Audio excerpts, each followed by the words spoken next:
बबरख जितना हैंडसम है उतना ही एरोगेंट भी है। वो 3 साल से तीरंदाजी के मुकाबले का फातेह है। इस बरस भी वो जीत के यकीन के साथ ही मैदान में उतरा है। बबरख से पहले मुकाबला में शरीक गुलवली नामी एक जवान अपने हदफ को कामयाबी से निशाना बना चुका है। बबरख की बारी आती है तो अपने हीरो को आता देखकर पूरा गांव जोश में आ जाता है। बबरख आता भी बड़े स्टाइल से है और फिर कमानदार का सहारा लेने से इनकार करते हुए एक डायलॉग भी उछाल देता है कि वो बादशाह ही क्या जिसकी कमान उसके काबू में ना हो। बबरख बड़े ध्यान से निशाना लगाता है मगर वो चूक जाता है, मचमा चौंक जाता है और खुद बबरख को तो जैसे यकीन ही नहीं आता कि उसका निशाना भी खता हो सकता है। गुलवली अपने दोस्तों के कंधों पर चढ़ा अपनी जीत का जश्न मना रहा होता है। बबरख उसकी जानिब देखता है तो वो खूबसूरत बबरख को आंख मार देता है। ये देखते ही बबरख चीते की तरह लपक कर गुलवली को नीचे गिरा लेता है और उसे घूंसे मारने लगता है। लोग गुलवली को बबरख से बचाने के लिए भाग कर आते हैं।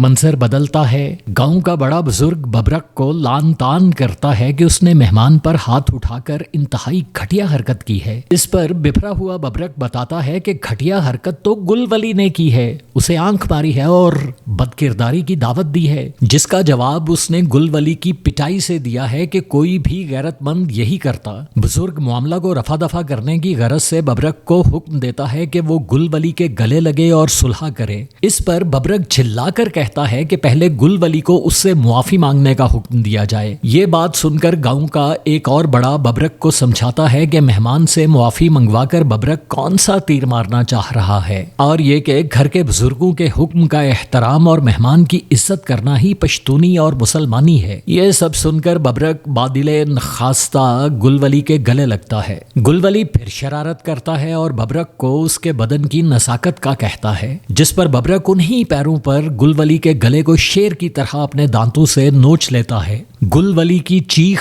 फजा में बुलंद होती है। इस सीन में राइटर, डायरेक्टर, टीओपी और एक्टर्स ने शानदार काम किया है। खास तौर पर दानियाल जफर ने बबरख के किरदार में अपनी जात पर गुरूर, अपना निशाना खता हो जाने पर बेयकीनी, गुलवली की छेड़खानी पर बरहमी, अपने बुजुर्गों की तनकीद पर झिल्लाहट और गुलवली की दोबारा शरारत पर हैरत और तैश के शेड्स को इंतहाई उम्दगी से अदा किया है। इन शॉर्ट, ये सीन इस एपिसोड का बेस्ट सीन है।